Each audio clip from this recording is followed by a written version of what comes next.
describe your job now? You're not a police officer any longer. No, that's right. But you've not stopped working. So what is your job? I am somebody who believes that without a purpose, I will perish. And so I need to have something in my life that matters. Agreed. I am with you 100%. There you go. Yeah. So as I evolved from somebody who stopped being a police officer, I've seen this need, and I've seen the fact that I believe I have some understanding about how I can meet the need for police officers around dealing with trauma. But the only way that you can do this is if you have the appropriate amount of credibility. You had to have had long years of service as a police officer and as a leader, a police chief, to actually be able to have the insight and credibility that's needed to do that. So let's go back to the beginning of your career as a police officer. Where'd you start? Well, gosh and golly. So this is 1980 is when I signed up, and my poor wife thought she was marrying a lawyer. I was in law school at the time we tied the knot, and had lovely long hair, and I had it all shorn off when I decided that I was going to be a police officer, and she wouldn't even walk beside me because I looked pretty horrible compared to this cool dude that she thought she was hooking up with. With the flowing long hair. That's right. Yeah. When I was in law school, I spent a summer with the RCMP. They had a special program for law students, and I spent 4 months as a special constable and was lit up by it. And then I went and did my articles and was depressed by it. I liked law school, but I didn't enjoy trying to be a lawyer. And so my wife said, why don't you go and do what you figured out you loved? Which is pretty incredible advice. And so For somebody who thought she was marrying a lawyer. That's right. That's right. Well, what? I'm going to give up on all the riches of being a lawyer. Exactly. Oh, yeah. I mean, the supposed riches of being a lawyer. Well, and not somebody who worries about that. She was good with it if it made me happy. Mm-hmm. And so I thought, well, I'm going to try this. And so I said to myself, for 3 years, I'm going to give it a go and see what happens. And so I applied to the Vancouver Police and was hired. I was 2 inches under the mandatory height. And you were still hired. Yeah, I wrote a little letter of exemption saying I went to school for a long time. Will you hire me anyway? And they did. And so I went out there on the street, and I know this is politically incorrect, but my nickname was the albino dwarf because I've never had a tan, and I was 2 inches shorter than any other police officer, male police officer in the Vancouver Police. And everybody looked at me and did a short joke. I knew quite a few short jokes at one point in my life. But well, you point to the fact that it's politically incorrect, but that was part of the environment that you were moving into. Absolutely. But I guess it also plays a role in leading you to where you are today, because you go, that kind of culture isn't the sort of culture that is supportive. Right. And I would say back in 1980,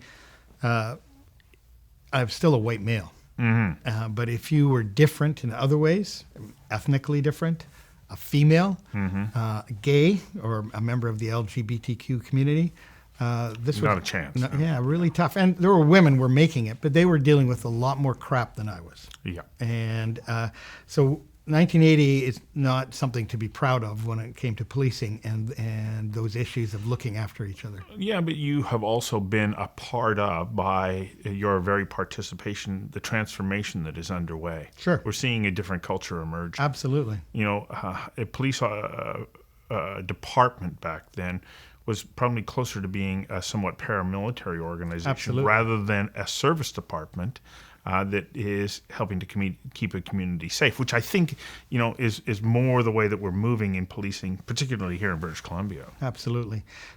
Peel's principles have always been there. Yes. They might have been a little forgotten for a while. Yeah. We may have lost our way for a while. But I think we're finding our way back to what it is we ought to be. For anybody who doesn't know, you're talking about Sir Robert Peel. Sir Robert Peel of the Bobbies. Yes, named after him. Yes. That's right. Unless, of course, you're in Ireland, where they're called peelers. Yeah, okay. I didn't know that. That's good. Didn't you? Oh, no. Okay, yeah. Yeah. Well, he and his people got it right that we need to connect to the community, and that means being somebody who cares and somebody who helps people when they're hurting and understands that they're not different than the people they serve, really. So you were a police officer on patrol with the Vancouver Police Department. Absolutely. How many years did you do that? So I was not that many years in patrol. That law degree pulled Helped me into you. different places, I suppose. Yeah, but pulled me off the street a little bit. I ended up doing some work as a legal advisor in the chief constable's office for a while. So I learned a lot about how the place was run just as a very young officer. Yep. Still next or near to the people that were running the department and learned a lot from them. And early in my career, I was encouraged to run to be a union director. And so I got involved in the union side, which is a different kind of leadership structure that looks after members and is important. And the Western police unions are very professional and very supportive of their departments, and the relationship has been very good in the Western provinces. And so it was a positive experience to be involved in that. But the politics of policing were certainly, I was exposed to that and learned a lot about how different things were happening. At one point, for a couple of years, I was the union president. So you're stepping into a leadership role at that point when you sit in that chair and trying to figure out how to look after your members and feel that responsibility. So what were some of the other I don't want to say deployments, but that's a military term, but assignments that you had in your time at the VPD? Yeah, so I couldn't hold a job. So the list is long and painful. But doesn't every police officer, or most police officers, go through a rotation of different assignments? I seem to do it more than some, but let's see. I was a corporal in charge working in the 911 dispatch area where we answered 911 and dispatch calls. And so I used a microphone lots during those months. And my first taste at leading a team in the policing world was a corporal back out on patrol. So that's a junior level supervisor on the road. I spent 2 years as a vice detective working in that dark underworld of prostitution and pimping and all of the really horrible stuff that's there, that darkness. And became a sergeant and worked in the downtown east side and patrol, which I loved. The downtown east side fascinates me. People without veneer, people who are real. That's the one very positive thing I'll say about the folks that you encounter there. And running a patrol team as a sergeant, best job ever. So that was pretty cool. I spent a little while trying to lead a surveillance team while I was the union president. Trying to do both things meant I was probably not doing great at either one. Focus, yes. Anyway, I was not the best surveillance officer on the planet. It's its own special skill, but that was cool to learn a bit about. And then I was eventually promoted to inspector, which is a manager, and a leader, and ran recruiting and training. Wow. So again, having a hand in who we were recruiting.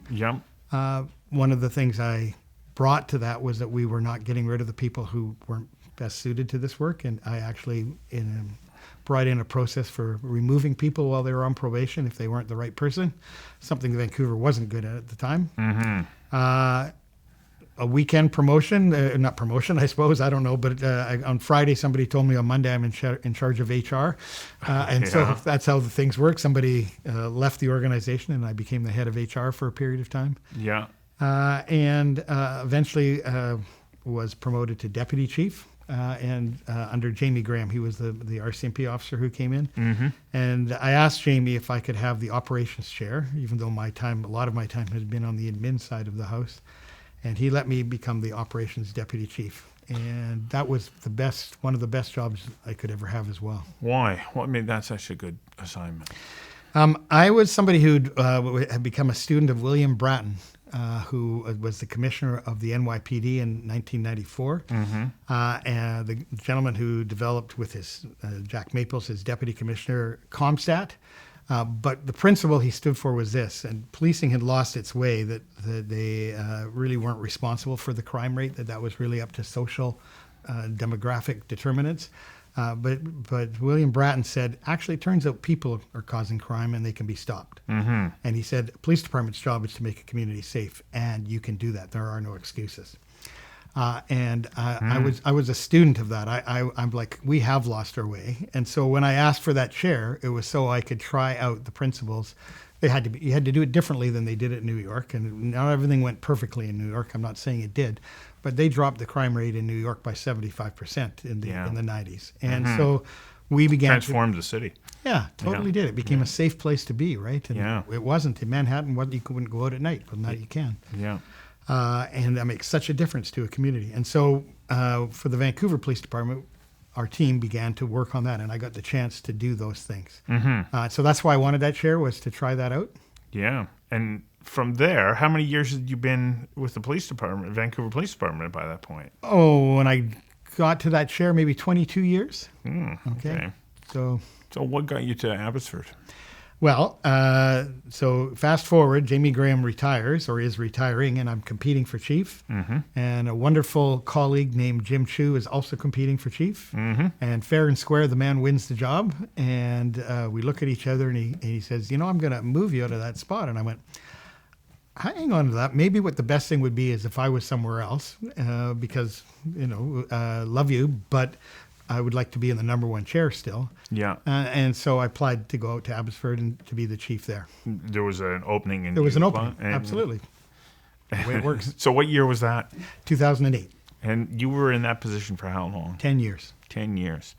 And you saw a tremendous amount of change happening in Abbotsford as a city. It was growing rapidly. Absolutely. Your police department's growing. It's becoming more complex. And then, of course, you encounter a whole series of challenges that, in many ways, I guess, changed the course of your career and your life. The first challenges were fun. People think this is weird when I say it, but I went out to Abbotsford, and in 2008 and 2009, we were the murder capital of Canada. So on a per capita basis, people were getting whacked in our city, and it was all gang war based. It wasn't indiscriminate crime. It was. No, we weren't dealing with that. We were dealing with gangsters killing each other. Yeah. Unfortunately, that also led to the death of Mr. Al, an innocent victim who a round went through a fence. He's just putting out the garbage. So you're going to have innocent victims in that. It's not a nothing thing that people are shooting each other. So the Red Scorpions, the Bacon brothers, who were the head of that, who lived in Abbotsford on a quiet cul-de-sac in a nice area of the city with their parents, that's what I inherited when I walked out there. Wow. And so I took on the challenge of trying to figure out how to apply what Mr. Bratton said. You can make a community safe, and so away we went. So how do you address the challenge of gang violence? Because there are other communities who are dealing with that very issue right now. Well, there is no one perfect answer. It's not by staying inside the box. I promise you that. Yeah.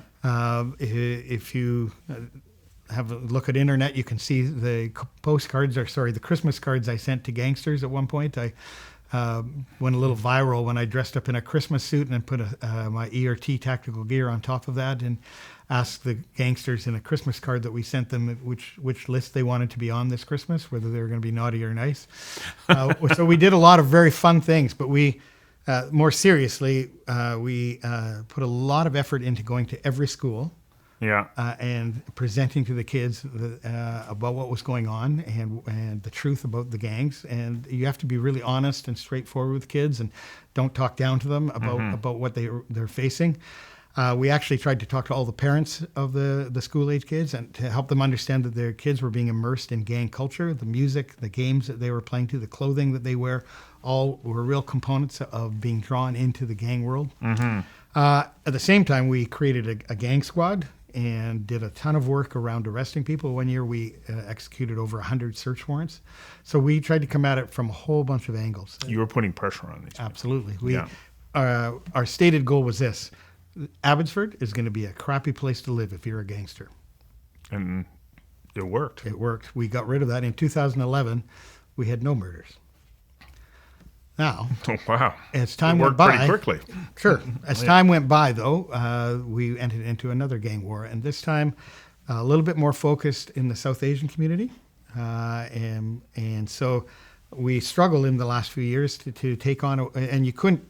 There's no cookie cutter. You couldn't do the same things you did last time and expect the same result. You actually had to look at what was going on, what the dynamics were, and try different approaches to taking it on. And the new chief, who was my deputy chief at the time, has done an amazing job, because that operations deputy position, remember I talked to you about, that's why it was so cool in Vancouver. He has worked really hard to turn the story yet again in Abbotsford, and they're doing extremely well. So for somebody who looks at you and thinks, okay, I want to be police chief and then maybe go on to do other things in the future, what would be elements of a career that you think would be essential to being able to take on the challenge of running a very complex department? Like normally I ask people, well, what does a day look like when you're a chief or something like that? But it would be so complex we'd be here for a few hours and still not cover it. I'm sure that it's, every department that there is. But for somebody who says, yeah, I want to aspire to that, what would you tell them? I actually don't think it's that complicated compared to other organizations in this way. You run a police department well by creating a great team. Yeah. That team runs the police department. You walk in there and you think you're going to run it, you are going to fail. You walk in there and you begin to mentor and coach and bring up the right people and build a strong bench, you're gonna succeed. It's about the team. Okay, not that I'm going to differ with you. It's just that you have to know that you're helping them make the right decisions to run their part of the team. Absolutely. And you can't do that without knowing what's going on there Absolutely. or having experience. Totally. Yeah. And so, so let me answer part of your question. Yeah. Monday morning, 8:00, the team and I walk into the building together, and we begin to go through what's going on in the organization. We have an informal meeting where anybody can bring up anything, and then we have a formal meeting with minutes taken about making decisions on various issues. And in between that, lots of informal discussion about what's going on in each area of the department. And I have lots of ability to have input during those times. But I try not to step in. Like, if you are running your part of the department, you're doing it ethically and morally and correctly, and you've got an idea for solving a problem, I try never to step on that. I want that person to run their part of the department. And so I'm aware of it. As long as they're following the principles, it's moral, it's ethical, it's legal, they've got the right goal in mind, then away they go. Yes. So that's the inward-facing side of an organization, which is probably not too different than most complex organizations. Exactly. But as police chief, you also have an outward-facing responsibility. Absolutely. Politicians, educators, Right. The community at large, Right. criminals. They're all looking at you saying, okay, what are you doing? Yep. And how do you meet those challenges as well? Yeah. Learn who your stakeholders are, and you meet with them. For me to develop a close relationship with the school superintendent, who happened to be an amazing fellow, we worked in partnership in so many different ways. One of the basic principles and it's following Peel again, but one of the basic principles for solving an issue is to do it as a community, not as a police department. So a great example is the fentanyl crisis that we're facing, and how many people were dying from that. And so we looked at ourselves and went, well, a few people got murdered last year, but 50 people died of drug overdoses. Like, what's our real issue here? And so Mike Sear created, this is the deputy chief, who's now the chief, creates a working group with Fraser Health and the schools and Abbotsford Community Services and all these people, and brings them into a room and says, how do we fix this? And they've created an angel program that the police department's running, where they now have peer mentors who the police officer can introduce to somebody who wants to get off the street, who wants to solve the problem. And this person's job is to lead them through Fraser Health and get the services they need. And Fraser Health is a partner in that. And so he created this whole program working with everybody in the community. And that's an essential part for a police department. I believe police need to see the issue, lead often the response, but need to involve all those key partners to doing it. We were working with the school that where all these South Asian kids are being pulled into the gang world, and how do we stop that from happening? And so with the school's help, we've created a mentorship program for the kids who are most at risk, linking them with mentors from the community. And so now these kids who maybe didn't have a strong in this case, male role model in their life, suddenly have this guy who's phoning them every week and taking them for coffee or shooting some hoops with them and saying, how's it going? What's going on? Who's bugging you? How can I support you? And it's transforming lives in that way, which is not a traditional police response to a problem, is it? But that's how you do it. Right. So when you look back over your career, what were the essential elements that put you in the appropriate position to be one in line for the position of chief in Vancouver, and ultimately in Abbotsford? What do you think were those things that were important as far as your own development and opportunities that you decided to take? So I teach a course on leadership at this point, and trying to figure out what that means. A leader is not a person of rank. A leader might have rank. You're kind of hoping that a person who's got that rank, happens to be a leader. Because they have authority with it as well, then, yes. That's right. Yeah. When I look back and try to understand what I went through, I realized that I began to try to lead at a very early age in my career. And so that what allowed me to get promoted was the fact that I was always trying to figure out how to solve the next problem. Yeah. And so I actually, as part of that course, teach people the power of the 2-page memo, how to ask their organization to fix a problem by pointing it out in a clear document, and advocating for a change. Even as a sergeant or a constable, you can change an organization. And so if you begin to lead from the beginning and continue to develop that part of your skills, the promotions will come. Is wrapped up in that a willingness to take on responsibility? Yes. And attached to that is the willingness to take risk. Yes. Different kind of risk. A police officer on the street Different, yeah. That's a takes different, that risk. The kind of risk that you're talking about, a lot of people fear how other people are going to talk about them or look at them if they put themselves forward. So you have to acknowledge that and be willing to face that fear, and you have to be willing to fail. Yeah, Because- because it's a career risk. Right, but Yeah. but there is no success without failure, and so stepping forward and having it not work and saying, okay, that didn't work, let's try this, or I'm going to try to go for promotion, I didn't get it, okay, so what do you think I should do next, and how can I improve myself? So you're always trying to do that, but I have just found that by trying to lead wherever I was and trying to make things better for everybody, the opportunities seem to be there when you put your name forward. You had some good stories to tell about how you were trying to run the organization or help it. Well, even in retirement from police, the business of being a police officer, you're leading once again because you're saying, I think that there's a better way. Well, thank you very much. Thanks for sharing this, and thank you for everything you've done in your remarkable career. Great having a chance to talk with you, Stu. Thank you. Yeah, thanks.